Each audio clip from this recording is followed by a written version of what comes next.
فوج کے بارے میں ہمیشہ ہی پازیٹیو ضرورت پائی جاتی ہے اور آج بھی ویسی صورتحال ہے. لیکن اس پوری صورتحال میں اب یہ پتہ چلا ہے کہ نواز شریف کا ووٹ بینک جو اسی خطے میں ہے, جس میں فوج کا سب یہ ووٹ بینک ہے مین, اس خطے میں اب لگتا یہ ہے کہ نواز شریف کی جڑیں سیاسی طور پر اکھاڑی نہیں جا سکی. اب یہ ایک ایسی صورتحال ہے جس سے آپ کو کمپرومائز کرنا پڑے گا. ملک کی وہ قوتیں جو ساری صورتحال کو سمجھتی ہیں ان کو اسے دیکھنا پڑے گا. ساری محب الوطن قوتوں کو سمجھنا پڑے گا کہ اگر آپ نے پاکستان کو مضبوط رکھنا ہے, ایک رکھنا ہے, آگے لے کے چلنا ہے, تو اس پورے ووٹ بینک کو, جس کے ذریعے بھٹو آیا, جس کے ذریعے نواز شریف آیا, اور جس کے ذریعے اقتدار کی بہت سی طاقتیں جو ہے وہ ابھر کر سامنے آتی ہیں, اس کو اپنے ہاتھ میں رکھنا ہوگا. سیدھی بات تو یہ ہے. مگر دوسری بات یہ ہے کہ جب آپ نااہلی اتنی بڑھ جائے کہ ملک ڈوبتا نظر آئے, جب آپ کے اپنے پرانے بندے, اور چھوڑ دیجیے شبر زیدی کہہ رہے ہیں کہ ہم دیوالیہ ہو رہے ہیں, باقی جتنے لوگوں کے بیانات آ رہے ہیں اکنامکس کو جانتے ہیں, سمجھتے ہیں معاملات کو وہ کہتے ہیں اب وجہ یہ مہنگائی, نااہلی, بیڈ گورننس, وہی بیان کرتے جو ہے, علاج اس کا کوئی نہیں ہے. اور ان کو معلوم ہے کہ جو بھی ہمارے معاملات خراب ہوتے ہیں وہ حکومت کی نااہلی سے ہوتے ہیں, حکومت کے بیڈ گورننس سے ہوتے ہیں. وہ ملک کی اکانومی کو سنبھال نہیں سکے, 3 سال 4 سال لگ گئے. اب اس کا اثر جب عوام پہ اس طرح شدید آ گیا, عوام پہ نہیں بلکہ ملک کی سلامتی پہ آ گیا کہ آپ چلائیں گے کیسے, لوگوں کی تنخواہیں کیسے دیں گے, آپ کے سیکورٹی کے اخراجات کیسے پورے کریں گے. یہ ساری باتیں جب سامنے آ گئیں تو کچھ تو کرنا پڑے گا نا جی, کچھ تو کرنا چاہیے. اور خبریں یہی آئی ہیں, اور ایاز صادق بھی یہ لندن سے لے کر آئے ہیں, دوسرے لوگ بھی کہہ رہے ہیں. خود نواز شریف نے جو تقریر کی تھی اس خواجہ رفیق کے اس کی برسی پر, اس میں سے یہ معلوم ہوا کہ وہ جلد پاکستان آئیں گے. لگتا ہے اس کا مطلب ہے رابطے ہیں, کچھ ہے. اور عمران کا اپنا لہجہ جو ہے, جو انہوں نے اپنی کابینہ میں کہنے کی ان کو ضرورت محسوس ہوئی, وہ خود ان کی باڈی لینگویج اس کے بعد جو ظاہر ہو رہی ہے وہ بتا رہی ہے کہ وہ کچھ نہ کچھ ہونے والا ہے. اور وہ اتنے گڑبڑا کے انہوں نے اپنی پارٹی توڑ دی ہے. یعنی پارٹی اس طرح توڑی ہے کہ پارٹی توڑ کر سارے جو نئے عہدیدار مقرر کیے ہیں وہ وزیر ہے. یعنی پارٹی ختم ہو گئی, اب حکومت پارٹی چلائے گی. تو یہ ایک ایسا سٹیپ ہے اور ایسی بدحواسی ہے جس کے نتیجے کے طور پر لوگ سمجھ رہے ہیں کہ کچھ نہ کچھ تو ہو سکتا ہے, کچھ نہ کچھ ہونے والا ہے. اور ظاہر ہے کہ ادھر عدالتوں کا پروسیس بھی جاری ہے, رانا شمیم ہی نہیں دوسری باتیں بھی سامنے آ گئی ہیں. اب مقدمہ بھی جو درپیش ہے اس سے لگتا ہے کہ کسی وقت بھی ان کو ریلیف بھی مل سکتا ہے, اور ریلیف ملنے کے بعد ہو سکتا ہے کوئی قدم آگے بڑھے. اب کہا یہ جا رہا ہے کہ پہلے تو یہ تھا کہ شہباز شریف ایک سیکنڈ آلٹرنیٹو کے طور پر ایکسیپٹ ہے, لیکن اب غالباً ادھر سے یہ کہا جا رہا ہے کہ نہیں جی نواز شریف آئیں گے. اب لازمی نہیں ہے کہ نواز شریف کو لایا جائے یا کیا جائے, لیکن ہو سکتا ہے کہ نواز شریف کے ساتھ کوئی ایسی انڈرسٹینڈنگ ہو جائے اور جو ملک کو بچانے کے لیے جو انٹرم ارینجمنٹ ہو سکتے ہیں اسے مدد کر سکتے ہیں. انٹرم ارینجمنٹ کیا ہو سکتے ہیں, اس سے بہت سی باتیں ہیں, لیکن اصل بات یہ ہے کہ آئندہ انتخابات کے علاوہ کوئی چارہ نہیں ہے, اور مڈ ٹرم الیکشن نہیں, مکمل الیکشن. اور وہ عمران خان کی موجودگی میں ممکن نہیں ہے. عمران خان اسمبلی توڑیں گے نہیں, اور اسمبلی صرف وہ توڑ سکتے ہیں. تو ایسی صورت میں یہی ہو سکتا ہے کہ پھر یہ کیا جائے کہ نو کانفیڈنس موشن اس طرح آئے کہ کوئی وزیر اعظم بنے چند ماہ کے لیے اور وہ اسمبلی توڑ دے, اور اسمبلی توڑنے کے بعد نئے انتخابات کا اعلان کرے. اچھا یہ فرمائیے, یہ تو بڑی مطلب ابھی ایسے لگ رہا ہے جیسے چند ماہ میں کوئی بہت ہی بڑی چیز ہونے والی. جی بالکل, اور بہت سی پرزمپشنز کے اوپر ہیں ہمارے جو بنیادیں بنی ہوئی ہیں. اب یہ فرمائیے کہ اگر نواز شریف صاحب کو چوتھی بار وزیر اعظم بنوایا جاتا ہے اور عدالت سے ان کو ریلیف دلوایا جاتا ہے, تو یہ تو ایک موکری نہیں ہو جائے گی سسٹم کی, ایک مذاق بن جائے گا کہ یہ کیا ہو رہا ہے. کبھی اتنے زیادہ دھڑلے سے ان کو ہٹا دیا جاتا ہے, کرپشن کے اتنے الزامات ہوتے ہیں, اور پھر اس طرح سے واپس ہو جاتا ہے سب کچھ. تو یہ مذاق لگے گا زیادہ, مجھے تو لگتا ہے. یہ لگے گا, لیکن جب نواز شریف باہر گئے تھے, سعودی عرب گئے تھے, کئی سال جلا وطنی میں گزارے انہوں نے, تو اس وقت جب ان کا واپس آنا تھا وہ موکری لگ رہا تھا نا جی, کہ کیسے واپس آئیں گے, سزا دے دی, آپ نے ہائی جیکنگ بھی کر دیا, یہ کر دیا, وہ کر دیا. ہمارا نظام عجیب و غریب بن گیا کہ ایسا ہو جاتا ہے, کیونکہ ہم اتنی بڑی غلطی کر جاتے ہیں. میں یہ نہیں کہتا کوئی نواز شریف کے حق میں کوئی بہت بڑی بات نہیں کہتا کہ وہ کوئی الٹیمیٹ ٹروتھ ہیں. میں یہ کہتا ہوں کہ کم از کم جو سسٹم ہمارے ہاں چل رہا ہے اس میں ایکسیپٹیبل حد تک اگر ادارے اپنی حدود کے اندر رہ کے کام کریں تو خرابی پیدا نہیں ہوتی. لیکن ادارے اپنے آپ کو طاقت پر سمجھنے لگتے ہیں, اور لگنے کا نتیجہ یہ دیکھیے ملک بھی ایسے ٹوٹا تھا نا جی. اداروں نے سب کچھ سمجھ لیا تھا اپنے آپ کو, انہوں نے تجزیہ بھی یہ کر لیا تھا کہ ایک ہنگ پارلیمنٹ بنے گی, ہم منور کر لیں گے. انہوں نے جو کچھ بھی کیا تھا اس سے غلط نکلا. اس کے علاوہ بھی انہوں نے فرض کیا جو پیرٹی ختم کر دی اور دستور بحال نہیں کیا, بلکہ نئی دستور ساز اسمبلی بنا دی. پالیٹیشین لوگ کہہ رہے کہ نئے دستور ساز اسمبلی نہ بناؤ, قانون ساز اسمبلی بناؤ, کیونکہ دستور ساز اسمبلی بنائی اگر آپ نے تو دستور نہیں بنے گا. اور وہی ہوا, پیرٹی توڑ دی, سوپ 1 توڑ دیا, جو کام دستور نے کرنے تھے وہ سارے کر دیے, اور کرنے کے بعد باقی رہ کیا گیا تھا. 6 پوائنٹ میں مانے کی بات 2-2.5 پوائنٹ رہ گئے تھے, وہ باتیں جو تھی پھر وہ آپ دستور ساز اسمبلی کو اگر وہ سونپتے ہیں پھر وہی نقشہ نکلنا تھا جو نکلا. تو یہ ہوتا ہے کہ کبھی کبھی اتنا بندہ آگے چلا جاتا ہے. میں نہیں سمجھتا کہ اب کوئی اتنا آگے جانے کی کوشش کرے گا. وہ محب وطن لوگ ہیں ہمارے, وہ سارے جو ہماری مقتدرہ کو بھی لے کے چلتے ہیں, لوگ اس وقت محب وطن ہوں گے, لیکن وہ کہتے ہیں نا کہ پیٹریاٹزم ہی سے کبھی کبھی جو ہے وہ جہنم کی راہیں کھلتی ہیں. تو ہمارے ساتھ بھی یہ ہوا کہ پیٹریاٹزم از دی ریفیوج آف راسکلز. تو یہ کبھی کبھی یہ ہو جاتا ہے ہمارے ساتھ جی. آنے والے دنوں میں ظاہر ہے ہم دھماکے دیکھ رہے ہیں, مطلب اس کو اس طریقے سے اگر ہم دیکھیں تو, لیکن یہ فرمائیے کہ یہ بحث بھی ساتھ ساتھ چلی ہوئی ہے کہ اگلا وزیر اعظم شہباز شریف صاحب نے ہونا ہے یا مریم نواز نے ہونا ہے. اس کا مطلب یہ ہے کہ ریلیف اگر نواز شریف صاحب کو ملے گی تو پھر مریم نواز کو بھی ریلیف دلوائی جائے گی. جی ہاں, ریلیف دلائی جائے گی, لیکن پھر نواز شریف دیکھیے بات سنیے. اب پچھلے دنوں یہ آ رہا تھا کہ جی پیپلز پارٹی کو مرکز میں لایا جا رہا ہے, ایک فارمولا چل رہا تھا صوبے جو ان کو دی جائے, اور مرکز میں پرویز اشرف آ جائے گا, شہباز شریف کی رائے تھی شاید. تو انہوں نے کہا نہیں پرویز اشرف کو نہیں پیپلز پارٹی دے گی, وہ بلاول کو لائے گی. تو کسی نے کہا بلاول کو نہیں لائے گی, زرداری خود آئے گا. اچھا, اس طرح بہت سے لوگوں کا خیال ہے کہ مریم آئے گی, لیکن اگر موقع ملا تو مریم کے بجائے نواز شریف خود آنا پسند کرے گا. یہ بات بھی اچھی طرح سمجھ لیجیے گا. اگر انڈرسٹینڈنگ آخری حد تک ہوتی ہے تو نواز شریف ہی آئیں گے. شہباز شریف کا یا دوسرا مریم کا سوال تو بعد میں پیدا ہوگا. پہلے تو مجھے لگتا ہے کہ نواز شریف چاہیں گے وہ خود آئیں, ڈلیور کریں, اپنے آپ کو تاریخ پہ ذرا سلوک کریں وغیرہ وغیرہ, جو بھی آپ سمجھتے ہیں کہہ سکتے ہیں کر لیں. لیکن یہ ہے کہ آپ یہ بھی انحصار نہ کریں کہ اگر چائے مریم اور نواز شریف کے درمیان ہوا تو نواز شریف ڈرا کر دیں, نواز شریف ڈرا کر نہیں کریں. تھینک یو میر صاحب. آئندہ کیا ہونے والے جا رہا ہے یہ تو وقت ہی بتائے گا, لیکن اگر میرے خیال میں ایسا کچھ ہوتا ہے کہ نواز شریف صاحب سے تمام مقدمات ختم ہو جاتے ہیں اور وہ دوبارہ الیکشن لڑنے کے اہل ہو جاتے ہیں اور چوتھی بار وزیر اعظم بن جاتے ہیں, تو مجھے لگتا ہے سارا سسٹم ایک مذاق بن کے رہ جائے گا. اس سے نکلنے کی کچھ صورتحال ہونی چاہیے. یہ ضرور ہے کہ ملک سب سے اہم ہے اور ملک کے لیے بڑے کام کرنے کی ضرورت ہے, اس میں اس وقت جس مشکل کا ہم شکار ہیں اس سے نکلنے کی بھی ضرورت ہے, لیکن یہ نہ ہو کہ سسٹم مذاق بن جائے. ابھی اجازت بریک کے لیے, بریک کے بعد واپس آئیں گے, اگلے سیگمنٹ میں آپ سے ملاقات ہوگی.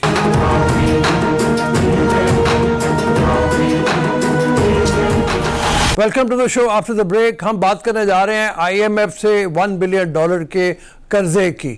حکومت 12 جنوری سے پہلے کوشش کر رہی ہے کہ وہ شرائط جو آئی ایم ایف کی طرف سے ہیں ان کو پورا کر لیا جائے. اس سلسلے میں حکومت پہ لازم ہے, جو آئی ایم ایف کی ایک کنڈیشن ہے, کہ ترمیمی بجٹ آرڈیننس کو اپروو کروایا جائے, پاس کروایا جائے اسمبلیوں سے. اس کے لیے کوششیں جاری ہیں, لیکن اس کا نتیجہ کیا نکلے گا؟ اس کا ایک نتیجہ تو یہ ہوگا کہ مہنگائی ہوگی اور مہنگائی ہوگی اور مہنگائی ہوگی. یہ کس طرح سے ہوگا, شرائط کیا ہیں, اس حوالے سے بات کرتے ہیں معروف ماہر معاشیات جناب فرخ سلیم صاحب سے. السلام علیکم. جی وعلیکم السلام. سر, 12 جنوری سے قبل یہ کہا جا رہا ہے کہ جو آئی ایم ایف کا 6th اجلاس ہے اس معاملے میں ریویو کے لیے کہ پاکستان کو $1 بلین دینے ہیں یا نہیں دینے, اس سے قبل پاکستان کو بہت کچھ کرنا ہے. اس سے پہلے 28 تاریخ کو پاکستان ایک منی بجٹ پیش کرے گا اپنی اسمبلیوں میں اپروول کے لیے. تو یہ بتائیے کہ یہ شرائط کتنی سخت ہیں اور پاکستان 12 جنوری سے قبل کیا ان شرائط پہ عمل درآمد آپ کو لگتا ہے کر لے گا؟ جی رؤف صاحب, شرائط جو ہیں وہ 3 بڑی شرائط ہیں. اس میں ایک 350 ارب روپے کے جو ٹیکسز ہیں ان کا وڈرال ہے, جس کی ایگزیمپشن پہلے قانون میں ہے، اب وہ ایگزیمپشن واپس لینی ہے۔ دوسری بڑی شرط ہے کوئی 250 ارب روپے کے اضافی ٹیکسز ہیں، اور کوئی 200 ارب روپے کی کٹوتی ہے ہمارے ترقیاتی پروگرام کے اندر، ترقیاتی بجٹ کے اندر۔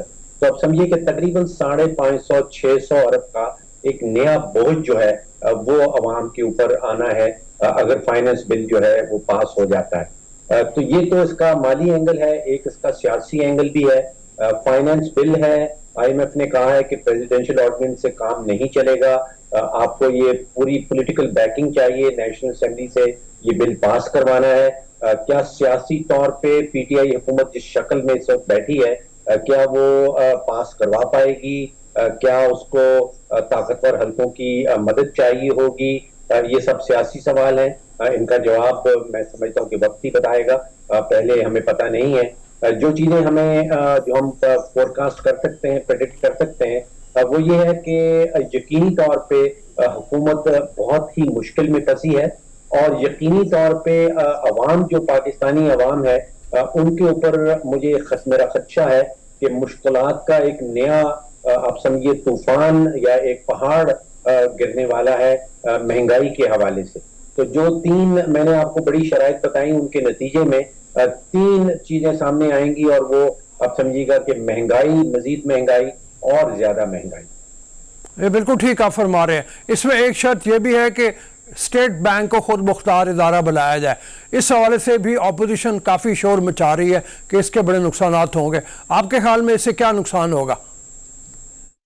وہاں پہ روف صاحب میری اوپینین یہ ہے کہ اپوزیشن اس سے سیاست کر رہی ہے، اور معاشی تاریخ جو ہے وہ گواہ ہے کہ جن ملکوں میں ان کے سینٹرل بینک کو آزاد اور مختار اور انڈیپینڈنٹ کیا جاتا ہے، وہاں پہ مہنگائی کا جو زور ہے وہ ٹوٹ جاتا ہے۔ جتنے بھی ملکوں میں اسٹیٹ بینک کو جو ہے یا ان کے سینٹرل بینک کو انڈیپینڈنٹ کیا گیا ہے، آزاد کیا گیا ہے، وہاں پہ مہنگائی کی شرح جو ہے وہ دوسرے ملکوں کے مقابلے میں بہت کم ہے۔ یہاں پہ سوچنا یہ ہے کہ کیا ہم نے جو سیاسی ادارے ہیں، جو سیاستدان ہیں، ان کے فیصلوں ان کو بااثر کرنے میں کیا ان کو اجازت ہونی چاہیے کہ وہ اسٹیٹ بینک کے جو فیصلے ہیں ان کے اوپر وہ بااثر ہو سکیں، انفلوئنس کر سکیں یا نہیں؟ میرے خیال میں اگر اسٹیٹ بینک جو ہے، جس کے دو بڑے کام ہیں، ایک تو اس کا بڑا کام ہے جو انٹرسٹ ریٹ ہے، جو شرح سود کی ڈٹرمنیشن کرنا، اور دوسرا بڑا کام ہے کہ ایکسچینج ریٹ کا کس طرح اس میں کام کرنا ہے۔ اگر اس میں ان کو آزادی دی جائے تو پاکستان کے معاشی مفاد میں سمجھتا ہوں کہ زیادہ بہتر ہوگا۔ اچھا، ایک بات آپ نے پہلے کہی، یہ اسٹیٹ بینک کے حوالے سے بھی آپ کی جو بات آئی کہ جہاں پہ اسٹیٹ بینک انڈیپینڈنٹ ہے وہاں مہنگائی کم ہوئی ہے، لیکن ساتھ میں آپ جیسے فرما رہے ہیں کہ جو آئی ایم ایف کے تحت ہمیں اقدامات کرنے ہیں، اس کے تحت جو صورتحال ہوگی وہ مہنگائی اور زیادہ مہنگائی ہوگی۔ تو اس سے اسٹیٹ بینک کو انڈیپینڈنٹ کرنے سے بھی کوئی فائدہ نہیں ہوگا، اس کا مطلب یہ ہے ہمیں جو مہنگائی اگر زیادہ ہونی ہے۔ دیکھیے، دنیا بھر میں جو سینٹرل بینک کے کام ہیں وہ جیسے میں نے کہا دو بڑے کام ہوتے ہیں کہ شرح سود اس نے ڈٹرمن کرنی ہے کہ وہ کیا ہوگا، اس میں کسی قسم کی سیاسی مداخلت نہیں ہونی چاہیے۔ جن ممالک میں سیاسی مداخلت نہیں ہوتی وہاں پہ یہ پالیسی جو ہے وہ زیادہ اچھی طرح چلتی ہے۔ دوسرا ہے جو ہمارا ایکسچینج ریٹ ہے، وہ اسٹیٹ بینک ڈٹرمن کرے کہ اس نے کس وقت ذخائر میں سے پیسے نکال کے ڈالر بیچنے ہیں مارکیٹ میں یا خریدنے ہیں، اس کے اوپر کسی قسم کی سیاسی مداخلت نہیں ہونی چاہیے۔ تیسرا کوئی بڑا کام اسٹیٹ بینک کا ہوتا نہیں ہے۔ تو باقی کام جو فسکل پالیسی ہے کہ ٹیکس کتنا لگانا ہے، کس پہ لگانا ہے، وہ حکومت کا کام ہے، اور وہ دو کام جو میں نے بتائے وہ اسٹیٹ بینک کے کام ہیں۔